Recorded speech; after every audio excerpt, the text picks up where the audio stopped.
mission. Yeah. So in spite of a dozen space agencies having been founded around the continent, we're excited that the African Union has established the African Space Agency recently. In spite of these space agencies, our space exploration seems mostly either ground-based or Earth orbit-based. Right. So in fact, while Africa has like almost 20% of the world's population, we only have around 0.5% of the satellites in orbit around our planet are African-owned. So even though our sites are kind of limited to Earth orbit in terms of space exploration, we're even sitting at a supremely subpar representation there.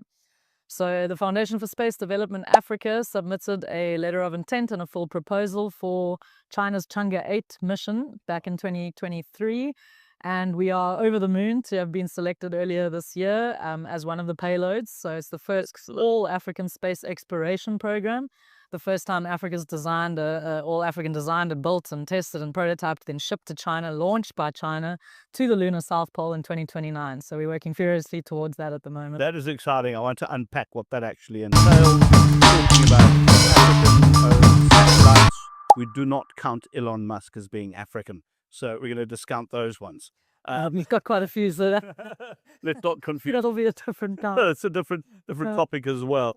But the thing that's fascinated me about space, when you talk to young people about space, or you talk to the general public about space, it is seen as something intangible, something that, these amazing scientists know about.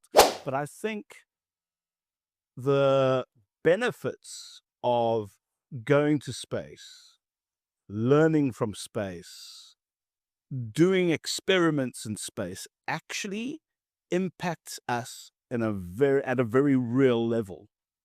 So accessibility to me is really interesting. We don't seem to be connecting with the public as effectively as we should be. Would you agree with that statement? That if you do, I'd love to know what your take is on how we make space more accessible to everyone. Well, immediately what came to mind is one way we could do that, which is to wait, as humans tend to do, until a collision between some of our satellites happens. So at the moment, while Africa still tries to, get to the representative level of satellites per sort of person living on the continent, the exuberance with which we like launching satellites, people like Elon, as you've said, and SpaceX and Amazon and China, and every big organization now wants to have their own satellite fleet. In fact, while Africa's catching up to launching satellites, we're already entering an era where debris is the problem we are speaking about, and how we can repurpose these defunct or broken up pieces of previous space technology that are not working anymore in Earth orbit can be mitigated. So some say a catastrophic bunch of collisions, which causes other collisions and so on, like a cascade effect, is as little as 10 years away. And I hope we don't have to wait for that day to understand just what satellites do for us, right? Yeah. Because Yeah. when they smash together and stop working, then maybe we'll realize.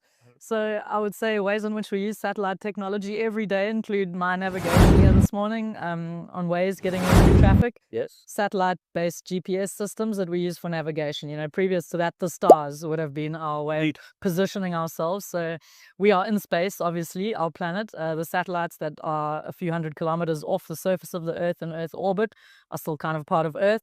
But our position, in the solar system and in the galaxy is something we've been used as navigation, whether it's the satellites or the stars themselves, since we've been around.